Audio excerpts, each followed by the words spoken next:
Welcome back to Miriyoram once again. In നമ്മളോടൊപ്പം അൽഷംസ് medical and diagnostic സെന്ററിന്റെ general ഫിസിഷ്യനായ doctor Shihas ഹമീദാണ്. ഒബേസിറ്റിയെ കുറിച്ചാണ് doctor ഇന്നിവിടെ നിങ്ങളോട് സംസാരിക്കുന്നത്. ഡോക്ടർ, അപ്പം ബ്രേക്കിന് പോകുമ്പോൾ ട്രീറ്റ്മെൻറ്റിനെ കുറിച്ചൊക്കെ ഡോക്ടർ പറഞ്ഞു. ഇനി നമുക്ക് കുട്ടികളിലേക്ക് വരാം. കുട്ടികൾ വളരെ കോമൺ ആയിട്ട് ഇപ്പം കണ്ടുവരുന്നതാണ്, സ്പെഷ്യലി ഇവിടെ ജനിച്ച് വളർന്ന കുട്ടികളിൽ. ജനിക്കുമ്പോൾ തന്നെ ചില കുട്ടികൾക്ക് ഓവർ വെയിറ്റ് ആയിട്ട്, അത് കഴിഞ്ഞിട്ട് വളർന്ന് വരുമ്പോൾ ഓവർ വെയിറ്റ് ആണ്. അപ്പം എന്തുകൊണ്ടാണ് ഇതിങ്ങനെ സംഭവിക്കുന്നതെന്ന് പറയുമോ? ബേസിക്കലി ഇവിടുത്തെ കുട്ടികൾ മാത്രം ഓവർ വെയിറ്റ് എന്ന് പറയുന്നതിൽ it's not fair.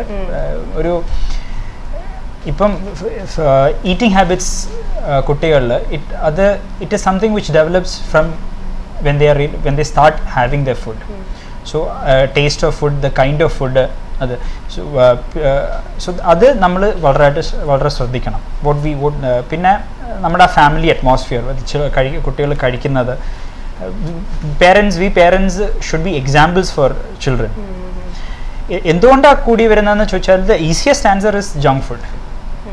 The free accessibility to junk food in UAE compared to നമ്മുടെ നാട്ടിൽ വെച്ച് നോക്കുമ്പം ഇവിടെ it's very freely accessible. The colas, the burgers, പിന്നെ convenience for working father, working mother. I mean പെട്ടെന്ന് തട്ടിക്കൂട്ടാൻ പറ്റുന്ന ഒരു ബർഗർ. സോ അതുകൊണ്ട് കുഞ്ഞ് എന്തെങ്കിലും കഴിക്കട്ടെ എന്ന് വെച്ചിട്ട് അത് കൊടുക്കുന്നത്, പിന്നെ ആർട്ടിഫിഷ്യൽ സപ്ലിമെൻറ്റ്സ് കൊടുക്കുന്നത്, ഇതൊക്കെയാണ് ഈ കുട്ടികളിൽ ഒബേസിറ്റിക്ക് കാരണമായി വരുന്നത്. അതുപോലെ ഡോക്ടർ, നമുക്ക് കുട്ടികൾ, നമ്മൾ കുഞ്ഞായിരിക്കും നമ്മൾ ബേബി ഫാറ്റ് ഉണ്ടാകും കുട്ടികളിൽ.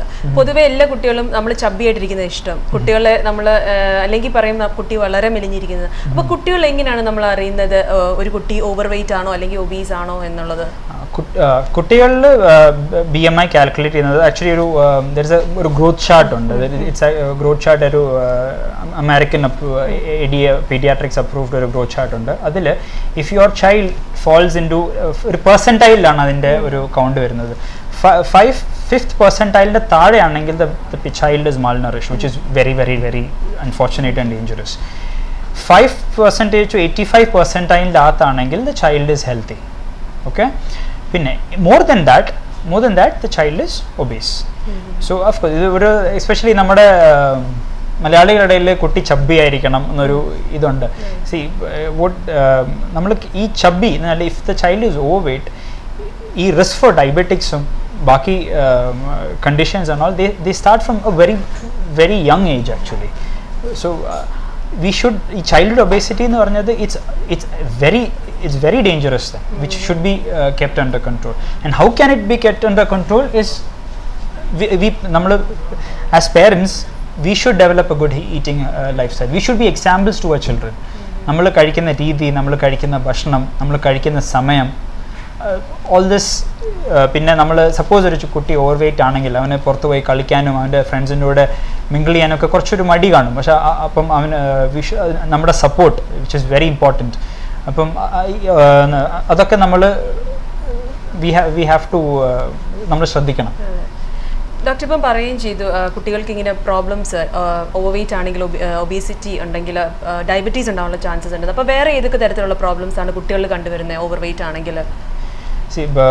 കുട്ടികളിൽ ഓവർ വെയിറ്റ്, സോഷ്യൽ സ്റ്റിഗ്മ അതൊരു വളരെ വളരെ ഇമ്പോർട്ടൻ്റ് ഇതാണ്. ഈ ഞാൻ പറഞ്ഞ പോലെ തടിയുള്ള കുട്ടികൾക്ക് കളിക്കാനും ബാക്കി മിങ്കിൾ ചെയ്യാനും ഒക്കെ അതൊരു സോഷ്യൽ സ്റ്റിഗ്മ. അത് അവരുടെ ഡെവലപ്മെൻറ്റിനെ തന്നെ ബാധിക്കും. മീൻ അവർ കൈൻഡ് ഓഫ് ഒരു വിത്ഡ്രോൺ ടൈപ്പ് ആവും അവർ ഔട്ട്സ്. അപ്പം അങ്ങനെ വരുമ്പോൾ ഒരു ഡെവലപ്മെൻ്റൽ ഒരു ഡിലേ അല്ല, ഫിസിക്കൽ ഡെവലപ്മെൻറ്റിൽ ഒരു മെൻ്റൽ ഡെവലപ്മെൻറ്റിൽ അത് തന്നെ ഒരു റിസ്ക് ആണത്. പിന്നെ പേരൻസിന് അഫ്കോഴ്സ് റിസ്ക് ഉണ്ടെങ്കിൽ they also fall into the risk category of being the diabetic or hypertensive in the future. And all these cholesterol changes actually they happen pretty young. We don't check കുട്ടിയൊക്കെ നമ്മൾ നോക്കാറില്ല. We don't check for cholesterol in kids, but still it starts developing at a very young age actually. അതുപോലെ parents obese ആണ്, അമിതവണ്ണം ഉണ്ടെങ്കിൽ കുട്ടികൾക്ക് അങ്ങനെ വരാനുള്ള ചാൻസസ് കൂടുതലാണോ? അങ്ങനെയില്ല. See, one caption which I saw when I was driving through is like, obesity runs in the family. It's not like obesity runs in the family, it's that the family doesn't run. That's why the obesity is.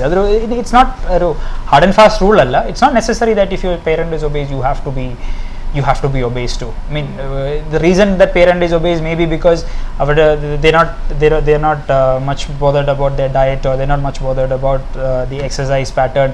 അങ്ങനെ ഒരു life സ്റ്റൈലിൽ വീട്ടിൽ കാണും. So ഇത് അപ്പോൾ നമ്മുടെ പേരൻസിനെ കണ്ടാണ് നമ്മൾ പഠിക്കുന്നത്. സോ അതുപോലെ കുട്ടിയും ആ ഒരു ലൈഫ് സ്റ്റൈലിലേക്ക് പോവുകയാണെങ്കിൽ ഓഫ് കോഴ്സ് ദെൻ അതുകൊണ്ട് വരാം. It not necessary that the child has to be obese. അതുപോലെ കുട്ടികൾക്ക് ഡോക്ടർ പൊതുവെ ഈ ഒബീസ് ആയിട്ടുള്ള കുട്ടികൾക്ക് ഏത് തരത്തിലുള്ള ട്രീറ്റ്മെന്റ് ആണ്, മരുന്നും അങ്ങനെയൊക്കെയാണ് കുട്ടികളിൽ ട്രീറ്റ്മെന്റ് നടത്തുന്നത്? കുട്ടികളിൽ മരുന്ന് ഇതുവരെ FDA ഒന്നും അപ്രൂവ് ചെയ്തിട്ടില്ല. ഓക്കെ, ടീനേജേഴ്സ് വെച്ചൊരു 18 above ഓക്കെ ഫൈൻ, ബട്ട് അതിൻ്റെ താഴെയിൽ ഇതുവരെ ഒരു FDA അപ്രൂവ്ഡ് മരുന്നെന്ന് പറയാൻ ഇല്ല. പിന്നെ കുട്ടികൾക്ക് ബേസിക്കലി ഇറ്റ് ഈസ് ഞാൻ പറഞ്ഞില്ല ഈ ഫാമിലി ഡിസിപ്ലിനും പേരൻസിൻ്റെ സൈക്കോളജിക്കൽ സപ്പോർട്ടും പിന്നെ ഫിസിക്കൽ ആക്ടിവിറ്റി എൻകറേജ് ചെയ്യണം. അതാണ് for children that is more important. Doctor നമുക്കൊരു കോളർ ഉണ്ട്. ഹലോ ഹലോ, നമസ്കാരം. ആരാ സംസാരിക്കുന്നേ? രമ. ഡോക്ടറോട് സംസാരിച്ചോളൂ, ചോദിച്ചോളൂ. Good afternoon. ഓക്കെ, നീ പ്രോബ്ലം പിന്നെ ഒബേസിറ്റി തമ്മിൽ എന്തെങ്കിലും വ്യത്യാസമുണ്ടോ? ഉണ്ടല്ലോ, ഞാൻ നേരത്തെ പറഞ്ഞു ഡീജനറേറ്റീവ് ബോൺ ഡിസീസസിൽ വരുന്ന ഒരു സംഭവമാണ് ഈ നീ പ്രോബ്ലം. ഇപ്പം നീ പ്രോബ്ലം അല്ലെങ്കിൽ ഏതെങ്കിലും നമ്മുടെ പ്രഷർ പോയിന്റ്സ് നല്ല വെയിറ്റ് ബെയറിംഗ് ജോയിൻസ് അതിൽ എന്തുകൊണ്ടാണ് പ്രോബ്ലം വരുന്നത് കഴിഞ്ഞാലും എക്സസ് പ്രഷർ ആ ജോയിൻസിൽ വരുന്നു. അപ്പം പറഞ്ഞോളൂ. നീ പ്രോബ്ലംസ് കുറെ ടൈപ്സ് ഉണ്ട്. കുറെ ടൈപ്സ് ഉണ്ട്. തടി കൊണ്ട് മാത്രമല്ല നീ പ്രോബ്ലംസ് വരുന്നത്. there are lot different types of knee problems. പക്ഷെ ഇത് ഈ വെയിറ്റ് റിലേറ്റഡ് ആയിട്ട് വരുന്നത്, സപ്പോസ് ഒരാൾക്ക് ഒരു ഓസ്റ്റിയോആർത്രൈറ്റിസ് ഉണ്ട്, ഓസ്റ്റിയോആർത്രൈറ്റിസ് ഉണ്ട്, അല്ലെങ്കിൽ ഒരു ഇഞ്ചുറി വന്നിട്ട് അതിനോടുള്ള പ്രോബ്ലംസ്, അതൊക്കെ വെയിറ്റ് കുറച്ചാൽ കുറച്ച് റിലീഫ് കിട്ടും അവർക്ക്. പിന്നെ മെഡിസിൻസ് കാരണം പിന്നെ ചില നീ മെഡിസിൻസ് കഴിക്കുമ്പോൾ വെയിറ്റ് കൂടാൻ ചാൻസ് ഉണ്ടോ? നീ മെഡിസിൻസ് അനാൽജസിക്സ് എന്നല്ല, പെയിൻ മെഡിസിൻസും അങ്ങനത്തെ കഴിച്ചാൽ വെയിറ്റ് കൂടാൻ ചാൻസ് ഇല്ല. മറ്റല്ല ഈ പിന്നെ നീ സപ്പോർട്ട് നീ എന്തായാലും പറയും ഈ വൈറ്റമിൻസ് പോലെ ഇല്ല. No vitamins doesn't increase weight.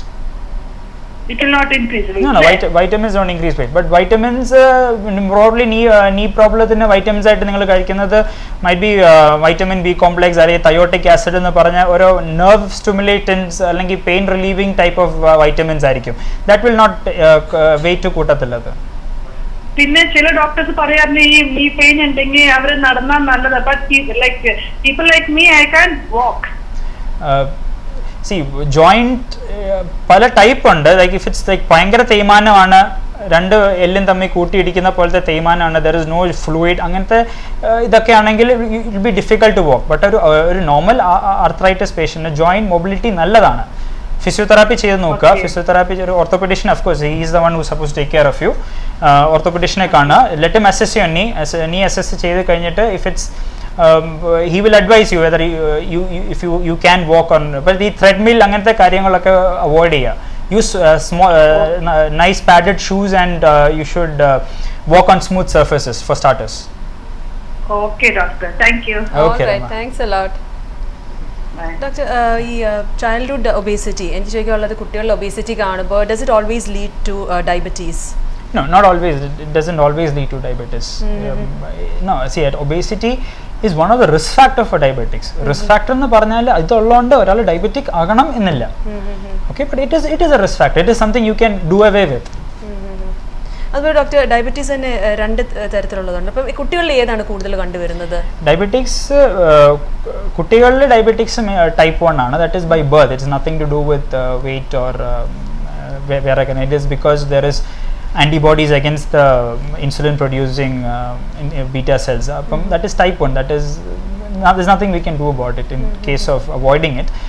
But most common type ennu parayunnathu it's type 2 only. Type 2 there is familial reasons also for type 2 diabetics, but adu kuttikalil koravaana. It's mainly oru teenage ആകുമ്പം വെച്ച് വേണേൽ start ചെയ്യാം. അപ്പോൾ doctor ഈ obese ആയിട്ടുള്ള സ്ത്രീകൾ pregnant ആവുമ്പോൾ അവർ കുറേ കൂടെ വണ്ണം വെക്കും. അപ്പോൾ അങ്ങനെ ഒരു സിറ്റുവേഷനിൽ എന്താണ് അവർ ശ്രദ്ധിക്കേണ്ടത്? അത് അവരുടെ ഹെൽത്തിനെ എങ്ങനെയാണ് അത് ബാധിക്കുന്നത്?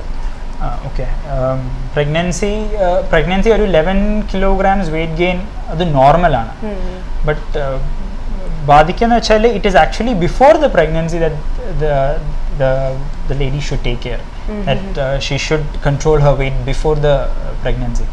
After the pregnancy നമ്മൾ എസ്പെഷ്യലി നമ്മുടെ നാട്ടിലെ ഈ ആയുർവേദിക് കുറേ കുറേ ഹൈ ഫാറ്റ് കണ്ടന്റ് ഉള്ള മെഡിസിൻസ് ആണ് അത്. സോ ഇവർ പറയുന്നത് ഫോർ 40 days to 3 months നമ്മൾ you have seen from before ഒരു പണിയും ചെയ്യാതെ കിടക്കുന്നതൊക്കെ. ബട്ട് ഇൻ UAE ഇവിടുത്തെ സിസ്റ്റം വെച്ച് ഇറ്റ്സ് ഡിഫറെൻറ്റ്. They call ഒരു second week ഒരു third week ആകുമ്പോൾ തന്നെ they call you back and they tell you exercises you are supposed to do for mobility, which will actually in longer life it will help you. അങ്ങനെ ചുമ്മാതെ കിടക്കുന്നതിലൊരു വലിയ അർത്ഥമില്ല അതിൽ. അതുപോലെ ഡോക്ടർ, ഈ ഉണ്ടാകുന്ന കുഞ്ഞിന് ഏത് രീതിയിലാണ് അത് ബാധിക്കുന്നത്? കുഞ്ഞിനിപ്പം ഒബേസിറ്റി ഉണ്ടാകാനുള്ള ചാൻസസ് ഉണ്ടാവാറുണ്ടോ? അതോ അല്ലെങ്കിൽ അമ്മയ്ക്കുള്ള എന്തെങ്കിലും രോഗം കുഞ്ഞിന് വരാനുള്ള ചാൻസസ് ഉണ്ടോ? ജസ്റ്റേഷണൽ ഡയബറ്റിക് എന്ന് പറഞ്ഞൊരു സംഭവമാണ്. എന്ന് പറഞ്ഞാൽ ഈ പ്രഗ്നൻസി സമയത്ത് ഡയബറ്റിക്സ് അല്ലാത്ത മദേഴ്സ് ഡയബറ്റിക് ആകുന്നത് ഡ്യൂറിങ് പ്രഗ്നൻസി. അപ്പം അങ്ങനെ ഉള്ള സ്ഥിതിയിൽ കുഞ്ഞിന് പ്രോബ്ലംസ് വരാറുണ്ട്. Like you can get a large baby എന്ന് പറഞ്ഞാൽ it looks very cute, but it's not actually ഒരു നല്ലതല്ല. ക്യാൻ 4 kilograms കൂടുതലുള്ള ബേബി. പിന്നെ ആ ബേബി അങ്ങനത്തെ കുട്ടികളാണെങ്കിൽ പിന്നീട് ഡയബറ്റിക്സിന് പ്രോണാണ്. പിന്നെ അങ്ങനത്തെ ഒരു റിസ്ക് ഫാക്ടേഴ്സ് വരും. But as far as obesity is concerned, not necessary that the child will suffer anything. അതൊരു ഡോക്ടർ, ഞാൻ ഒരു പേപ്പറിൽ റീസെൻ്റ്ലി കണ്ടാണ് skinny fat syndrome. Actually 2 words they don't go hand in hand. അപ്പം എന്താണ് അത് എന്നൊന്ന് പറയുമോ? സ്കിന്നി ഫാറ്റ് സിൻഡ്രോം അതിപ്പം ലേറ്റസ്റ്റ് ട്രെൻഡായിട്ട് വന്നേക്കുന്നതാണ്. People tend to ask you lot. അതെന്ന് പറഞ്ഞാൽ സപ്പോസ് 2 people, ഇതിന് BMI ലെസ് ദാൻ 25 വരുന്ന ഒരു ഇതാണ്. Suppose 2 people having a BMI of 25, less than 25, okay? For example, 78 kilos 2 ആൾക്കാർ. If you check their fat percentage, they might have 2 different fat percentages. The fat percentage basically should be less than 23 to 23 adilana healthy aayittu nikkune. So you one person might have 33% fat percentage, but the other person might have only a 20% body fat percentage. So this body fat percentage aanu nammal nerthe visceral fat aayittu parnathu. So that the person who is having more fat percentage, he is considered, he is having a normal BMI. He's having he doesn't look like he's having any problem, obesity karnolla problems undannu he doesn't have any problem, but he is actually at risk of the obesity related complications because his fat percentage is more. So this is called as thin fat phenomenon. Especially the namada Asians, Malayalis, it's more important because compared to Europeans, Europeans European weighing 78 and Asian weighing 78, we have more fat mass, they have more lean mass എന്ന് പറയുന്നത് it's muscle mass, bone weight അങ്ങനത്തെ കാര്യങ്ങൾ. So that is basically ഇത് അറിയണമെങ്കിൽ you have to actually go and check for it. Go and check for it, and when you check for it, if you find it, that means you have to do something about it. Okay, അതെനിക്ക് ചോദിക്കുള്ളൂ. ഇങ്ങനെ check ചെയ്തിട്ട് നമ്മൾ മനസ്സിലാക്കണം fat content കൂടുതലാണെങ്കിൽ പിന്നെ നമ്മൾ നമ്മുടെ ലൈഫിൽ പേടിക്കേണ്ടതായിട്ട് കാര്യമുണ്ടോ? You are an obese person in that case. ഒരു 33, suppose ഒരു 30% BMI ഉള്ള ഒരാൾക്ക് 30 BMI ഉള്ള ഒരാൾക്ക് ഒരു 33% ഫാറ്റ് പെർസെൻറ്റേജ് ഉള്ള ആ സെയിം റിസ്ക് ആണ് ആ 25% BMI ഉള്ള ആൾക്കും ഉള്ളത്. That means he is basically considered obese because of the amount of visceral fat പുള്ളിയുടെ ശരീരത്തിലുള്ളത്. So he should exercise, he should diet, he should get down his body fat. നമ്മൾ exercise ചെയ്യുമ്പം people suppose a person says okay, he's been having a very good diet plan and he's lost weight, അങ്ങനെ നമ്മൾ കുറേ പറയാറുണ്ട്, but they gain back very fast.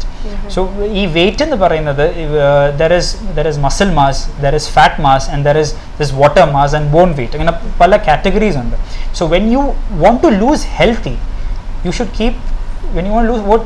keep your water percentage intact.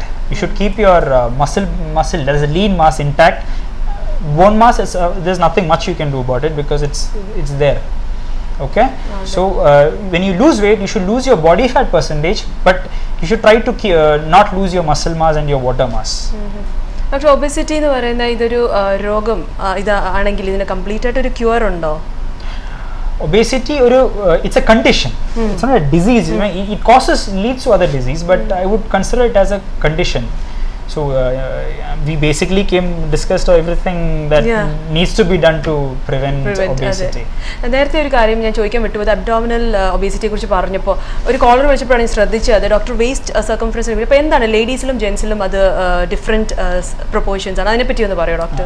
ലേഡീസിലും ജെൻസിലും different proportions ആണ്. പിന്നെ race and ethnicity വെച്ച് നോക്കുമ്പോഴും അത് different ആണ്. സപ്പോസ് ഫോർ യൂറോപ്യൻസ് ആണെങ്കിൽ അത് കട്ട് ഓഫ് എന്ന് പറയുന്നത് 90 centimeters four men and 80 centimeters for women ആണ്. whereas ഏഷ്യൻസിൽ അത് 94ഉം 80ഉം ആയിട്ട് 94ഉം 80 ആണ്. ഏഷ്യൻസ്, ജപ്പാനീസ്, ചൈനീസ് ഒക്കെ ഏകദേശം 94, I mean more than 94 is considered as more and 80 in cases of females. If you Emirates Middle Eastern we fall Middle Eastern population നമ്മളല്ല, നമ്മൾ Middle Eastern population locals ആണെങ്കിൽ they come under the European criteria of 90 to 80, 90 for men and 80 for women. Okay, അപ്പം എനിക്ക് തോന്നുന്നു 80 centimeters കൂടുതലാണെങ്കിൽ അങ്ങനെയുള്ള സ്ത്രീകൾ ശ്രദ്ധിക്കേണ്ട കാര്യമാണ്. They are obese and they are at more risk than the normal than just one മാത്രമുള്ള ആൾക്കാരില്ല. അപ്പോൾ എനിക്ക് തോന്നുന്നു 80% സ്ത്രീകളിലും ശ്രദ്ധിക്കേണ്ട ഒരു കാര്യം തന്നെയാണ്. So take care of your health. ഇന്നത്തെ ഈ ഒരു എപ്പിസോഡ് ഡോക്ടർ, ഇന്നത്തെ സമയം ഇവിടെ കഴിഞ്ഞിരിക്കുകയാണ്. So thanks a lot for being A part of ആ ഷോ. ഇന്നത്തെ ഈ ഒരു എപ്പിസോഡ് ഇവിടെ കഴിഞ്ഞിരിക്കുകയാണ്. നിങ്ങൾക്ക് എല്ലാവർക്കും ഈ ഒരു എപ്പിസോഡ് ഇഷ്ടപ്പെട്ടു എന്ന് ഞാൻ വിശ്വസിക്കുന്നു. ഇനി വീണ്ടും സാറ്റർഡേ നമുക്ക് കാണാം. Until then, it's me, Sharon. You take care and bye-bye.